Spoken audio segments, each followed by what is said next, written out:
IT Insights, 5 questions to tech and business leaders. Hi, welcome to another episode of IT Insights series, 5 questions. Today, my guest is Jacqui Taylor, 15th most influential woman in UK technology, 21 most inspiring woman in cyber, one of the 250 founders of TechCity, top 10 global IoT innovator, recognized as one of the 100 global leaders, an expert advisor to the European Commission and in the United Nations 2030 plan, most influential UK web scientist in 2021, top 34 IoT influencer on Twitter, and I could go on. Jacqui, I'm so excited to have you here with me. Oh, it's an absolute delight to be here, Ava, with you and the audience. Before we move on with the questions, could you please introduce yourself to the audience a bit? Because I'm sure there's so much more behind all the achievements I've just mentioned. Yes, so I'm CEO and co-founder of FlyingBinary, and I'm also the founder of the Empathy Economy.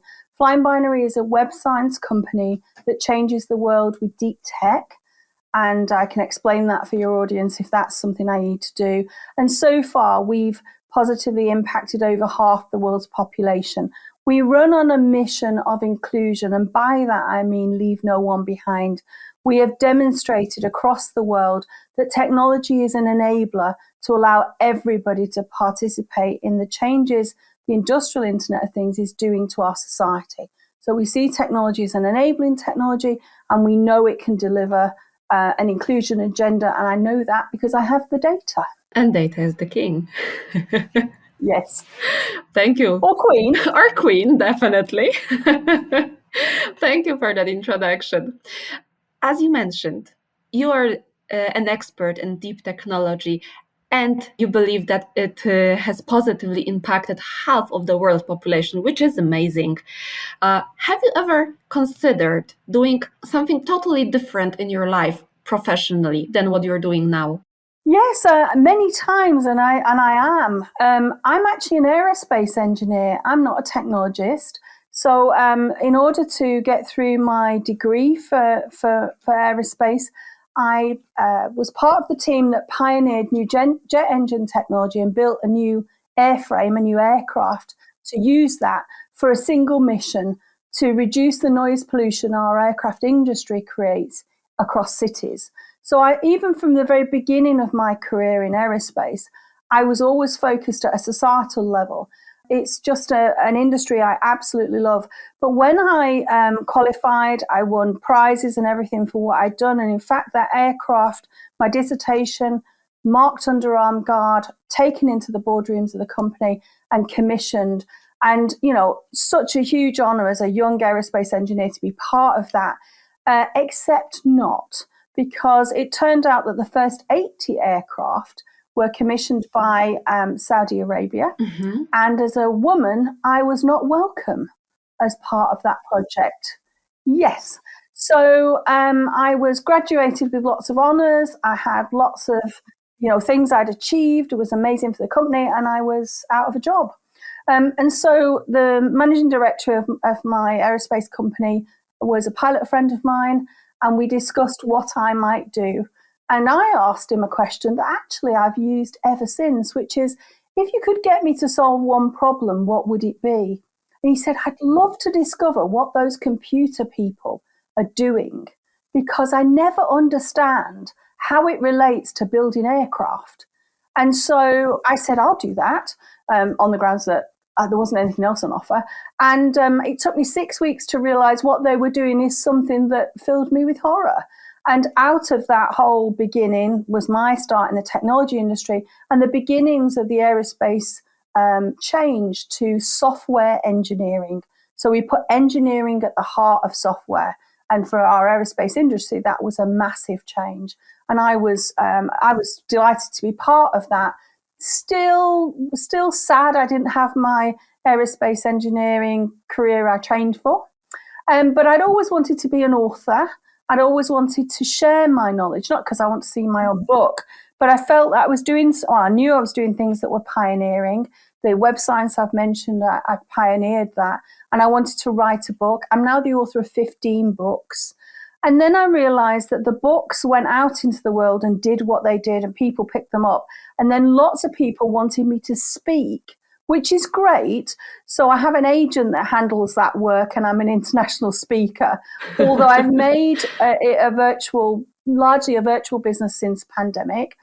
And then as a result of my career, one of the things that I've always done is work directly with founders. So I'm one of the original 250 founders of the digital economy in the UK. And a year after I did that, the year we founded FlyingBinary, because the industrial Internet of Things was not even a thing back in 2009, I worked to mentor those founders. I've mentored 3 unicorn founders who have over $1 billion valuations, although I'll be in trouble if I don't say one of them is on the way to a dedicorn, which is $1 trillion valuation, and many hundreds of 7, 8, 9 figure businesses in order to use the knowledge I've shared and move their businesses forward. And I'm a funder. I've brought 22 billion inward investment into the UK since 2010. I've just launched a new 16 million sterling fund, which is to tackle the 4 key industries for climate change. I'm the world's first smart city czar, which is that I got as a result of my work across the world. And then I am a real person too.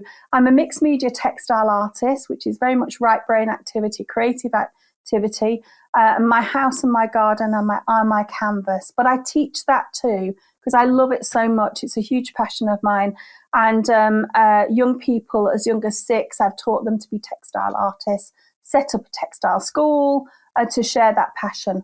So have I ever considered doing anything other than that? No, I'm quite loving all of that. Thank you. I can see that. And it seems like you have tried it all. No limits for you. I would love to be in a position where I spend more time in Maui, because in Hawaii, some of my research into the future of medicine exists. And I don't spend enough time there. Lots of other people do, but I don't get. So maybe that's one I should add in, official Maui ambassador or something. Perhaps I should work on that. Why not? Oh, I suppose one thing I should mention to bring it to life is the whole climate change agenda is very dear to my heart, but it's a very big agenda. And my focus is rescuing the logger-headed turtles. They're the last prehistoric mammals that live on Earth. And we put our time, energy and resources into a project in Greece, which is my second home, to be able to create the environment such that we can't save them from extinction, but we can create a longer timescale where they're still living with us on Earth. Sounds like you have a mission. I do. We all have. We do, yes. Yeah, definitely.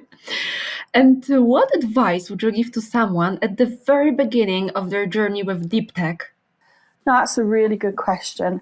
If you work in IT today, in technology of some kind, on average, it's global data, so it may not apply to where you are in the world, but only 19% of us will have jobs going forward in the deep tech world, in the industrial Internet of Things. There is, and then for the rest of us, there's a transition. So when I look at our technology world and I look at the industrial Internet of Things, it changes our society. It changes the way we live our lives and how we act as humans, and it affects our humanity as well. So I think one of the key things I say to people, which either turns them off deep tech or they know it's their place, is we are always ethical in everything. That's not everybody's goal. So if that's not something that you don't think is a good idea, and where ethics are not, part of your core values, it's not a place for you. But if they are, it's very much your place, because everything we do every day has that focus. It's the most complex and fascinating domain I've ever worked in until I moved into quantum technology about 4 years ago. And so that fascinates me because I'm fascinated by quantum physics and all the rest of it. And I do know that everything we're talking about today is what I now call classical computing. And then quantum will be our next whole lift into a whole new world. And one of the things I'd say to people is, at the moment in deep tech, we're making it up. The career paths and what you need to do are still being defined. So if you're somebody that actually has a philosophy of, I love to explore, I'm quite curious, I don't really want to be sat in a box. I don't belong in a box. Nobody's ever managed to put me in a box. But you can actually define your own career path. Now, that may scare some, but it's actually the way our deep tech industry works. And I think that there's a little bit of a caution, though. I've had a number of incidents over pandemic, particularly where we've been restricted in the way we could speak to people. People are struggling if they don't have any mentoring in place. It is a very different domain. So I would say have some mentoring in place. And then be aware that the work that we do every day isn't always about what I've just spoken about. Very often, and there's a great movement of this going on today, we have our first ever cyber war on Earth with the Russian war and the attack on Ukraine. Adversarial deep tech is very much a key area. And irrespective of where you sit in our deep tech ecosystem, that will affect you. Mm-hmm. I love your approach. Like so many, so many aspects that you touched upon sound so important to people, to the world. It's really amazing. Yeah, absolutely. I do love it. I do absolutely love it. It's every day's different, and it tests us all, and it tests our humanity as much as our intellect, and I love that about it. Mm-hmm. Definitely. You have worked on various fascinating projects, including the ones related to AI data solutions. You mentioned a few earlier also. Could you share your biggest lessons learned within those projects? Yeah, so I think that the thing that has surprised many people is the impact this technology is having on the way our society is working. And that is something that, you hear the sort of the dystopian futures being described. I don't take that view. I believe we can negotiate our way forward, and that we should. So when I talk about AI specifically, I talk about responsible AI, which goes beyond the sort of ethics I talked about earlier. And there's a moral dimension to it. And just because you can with technology doesn't mean you should. And so we have to approach some of these services very much from a point of view of what is the right thing to do, what is the responsible thing to do. And the skills are so very different from digital. As I mentioned before, only 19% of your audience will actually have the skills to transform. So it's a learning journey that may excite you, that may not. But if it's something that does excite you, it's definitely the space to be. And I want to say two more things, really. Remembering that, as I mentioned earlier in the sort of scene setting, deep tech's the enabler. It's not the outcome. Just because I've got an AI service that can connect to every single person on the planet, unless I know why I want to do that, it's of no use whatsoever. Now, I do that to make sure, as in pandemic, our children are safeguarded. If there's an emerging situation somewhere on the planet, we can connect people and ask them what we call in our counterterrorism world the wicked questions, the questions only you out there connected to the technology can answer. And so, it's always important to remember it's an enabler to do something, to create outcomes, to solve problems. It's not the tech itself, as fascinating as it is, isn't the point. And I think the other thing that perhaps isn't true of digital and is true of deep tech is it's very much a team space. If you're a team player, you'll love it. And I think that I found that people have struggled in some cases to adjust to that culture. We're a holacracy, so everybody has an equal say. We're an inclusion company, so we would do that, wouldn't we? But we very much got the sort of humanity, the human piece in our company as much as the tech we build. And so, I'm visually disabled, I'm neurodiverse, and it's about serving us all. But that makes it a team space. And I think those people that are good team players, it's their space they can adopt and make it theirs. And all ideas are welcome. Definitely. Well, quite a lot of lessons learned, actually. But I loved it. Yeah. And also, you mentioned, I can hear from what you're saying that teaching, learning, those are the two spheres you really enjoy doing. And you also teach other entrepreneurs how to become change makers and how to create impact, how to impact across the world. Quite often, you do that by implementing innovating technology in the process, as you mentioned in numerous examples today. What are the challenges of such processes and how do you handle them? So everything is built on an inclusion mission. We know what problem we have, or we find the data evidence that tells us what we're trying to solve. We've understood. We set off on this inclusion mission, and we didn't know this, but we know it for sure now. Being neurodiverse is a superpower that tech unlocks. It effectively levels the playing field. There are many people that may be listening that either themselves, family, their children are neurodiverse, and it can be a battle, but technology unlocks that battle. My youngest climate entrepreneur is 3. He's a blue entrepreneur, and he uses technology to make his point because he doesn't have the language to do it. But if anything else, if he needs to get an issue across or a point across, he'll draw me a picture.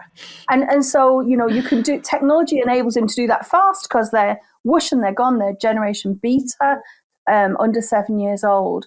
And I think the other thing is, when we're teaching something, we have to be conscious and cognizant of the cultural domain that we sit in. We're always looking to learn from that. So talking about a specific one is, we put an initiative out to the world once I founded the Empathy Economy in 2016, because we, based on the work I'd done and then my speech at Davos in January 2019, and the research work that followed that, we have a situation where 52% of all cyber attacks are perpetrated against small, medium enterprises. So not the big ones you read about in the big news headlines. And on average, those companies lose 12,000 sterling in turnover, which is enough to put them out of business. So they're serious to them. Definitely. Many of our advanced economies across the world, like the UK, has SMEs at its core. So we create just over 50% of GDP in the UK, and we are, from the original 250 I mentioned in the beginning, there's 5.5 million of us now. So we're very much a core of the society. And so we knew that we needed to do this work to send out knowledge and technology to help those entrepreneurs. But we took a different approach for every territory. And generally what we did was, starting in the UK, because that's where the evidence base came from. And then we reached out to entrepreneurs in country and then worked with them directly to say, what would work best in Ukraine, what would work best in Indonesia, Sri Lanka. And so actually adapted the technology we built for its cultural setting as well. It built to be neurodiverse anyway, but we've learned so much we now have 10 million entrepreneurs in 172 countries. We've learned so much from the other countries, in some respects, more than we set out there, because we get the feedback of, talking to a Zimbabwean entrepreneur yesterday. In Zimbabwe, and then, she explains why it's different and what they need. So most of this is configurable. And I think that that's been the challenge. But I think the other thing I should fess up here, because I don't know who might be listening to this, is I'd share this knowledge, and I set out to do this because, yes, I have an inclusion mission. But I discovered in the very early days of Flying Binary, if I didn't write books, if I didn't make speeches, if I didn't do this in this way, everybody expected to get access to me. And it was like, I can't be replicated. And, I tried to find other ways to do it, send other members of my team. It's like, no, unless you're here, then it's not okay. So actually, it was a way of sharing the knowledge and me not being the limit. And so that's actually why I started doing it. But then the reception was so amazing. And then people were building on that knowledge and then sharing that back, that when I founded the empathy economy, I had enough entrepreneurs across enough of the world to know how to start. But it was a little bit of self-interest because, we all have 168 hours in a week, but it's not enough for me to share the knowledge that 10 million entrepreneurs need. So and sleep is important. Yes, and sleep is important. So that's actually part of it as well. I don't want to be the limiting factor of the change the world needs to see. It shouldn't be me that limits that. Definitely. You already talked quite a lot on empathy economy you've created, but I'm sure that there is like this one inspiring story that stands out and you still remember it from one of your, should I say students? Of one of the entrepreneurs you worked with. Could you share it with us? I'm sure there is something. Yeah, there's so many, but the one that is dearest to my heart. I can imagine. The one is dearest to my heart is my work since February the 10th in Ukraine. I know many Ukrainian companies, I do due diligence for venture capitalists when they're looking to investment fund. And so I got to know the Ukrainian tech companies over the pandemic time, because increasingly they're contributing to the success of some of the venture funds. And then on February the 10th, and obviously they're connected to the empathy economy technology. And on February the 10th, I started getting multiple messages to say there was a genuine problem. And of course, on February the 24th, Russia invaded. And it has been one heck of a journey. From a standing start on February the 10th, we now have over 300 organizations. We've helped 15,000 people do what they need to do, but unfortunately not in Ukraine, but for Ukraine. And, the reality of it is I'm grappling with the children that are being kidnapped and transported into Crimea in order to be, living hostages and all the things like that, which even in our counter-terrorism world and the work I do to deal with terrorists and criminals is I've never seen anything like this before, what's been going on in Ukraine. It is an unbelievable, evil that's going on there. And we cannot imagine it. No, and in fact, I'd rather you didn't. We got technology doing the heavy lift and shift, and it's enabling people the way I've talked about it. But there's one entrepreneur that stood out because he said to me, I am doing this, can't tell you what this is, but I need somebody just like you to help. And so what I've done since that day, and in fact, it's our 6-month anniversary next Wednesday, is Wednesday. Congrats. Yeah, Wednesday, 12:30 UTC +1. I am on LinkedIn. If you are connected with me on my profile, you get direct access to me and I will mentor your business. And I now have a number of Ukrainian entrepreneurs that are building Ukraine's future. When the war is won, how will it work? And I'm delighted to be part of that. And he inspired me to set something up to get a weekly access to me as a sort of a mentoring check-in. I do it for free and I guarantee it every week that time, which this week, this Wednesday, yesterday, had to come via secured comms because a lot of the energy infrastructure was taken out. And to be honest, that is the value of the empathy economy.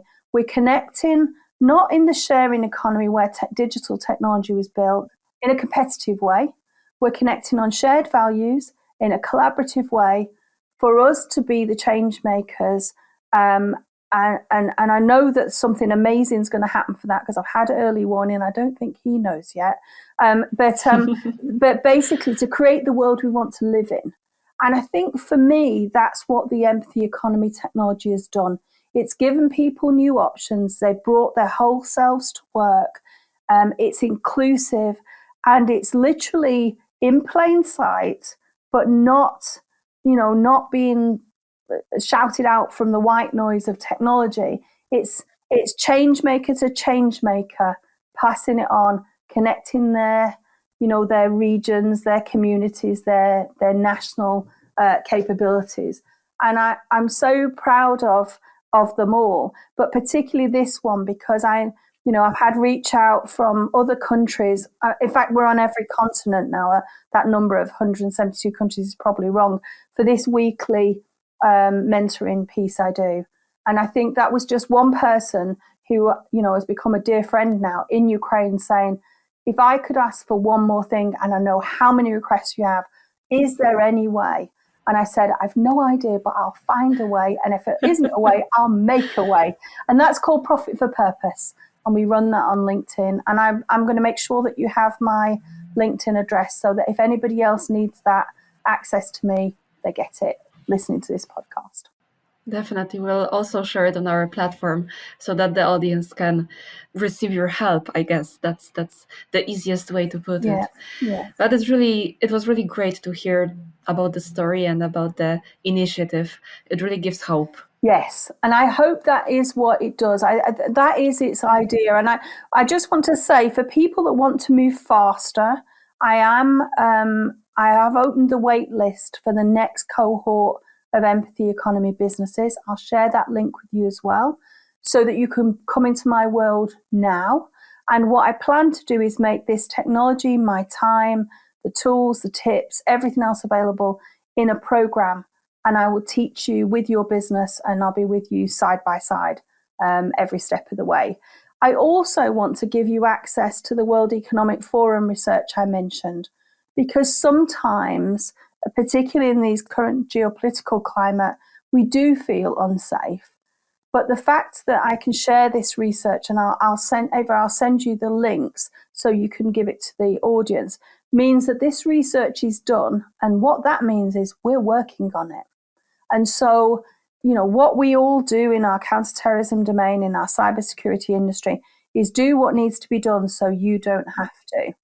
And yes, it's hugely scary. I understand that. But somebody asked me yesterday on the Profit for Purpose event, was I worried? And I said, only about the people of Russia. So that's the only worry I have, because I'm a regular visitor to Russia. I've regularly worked with my Russian colleagues since 2013, and I am concerned about them. But anything else? No, absolutely not. So I hope that is a hopeful message. I think we all need to hear a hopeful message. That's very true, especially in these disturbing times. Yes. So, Jacqui, thank you for this talk. It was really lovely to talk to you today. I will, of course, share all the links in our episode description so that the audience can access it anytime. Thank you for sharing your experiences, your stories, hope with us today. And thank you, our audience, for listening to Jacqui's stories. And see you next time. Thank you, Ava. It's been a pleasure. IT Insights, 5 questions to tech and business leaders. Visit us at itinsights.tech and dive into our podcasts, webinars and events.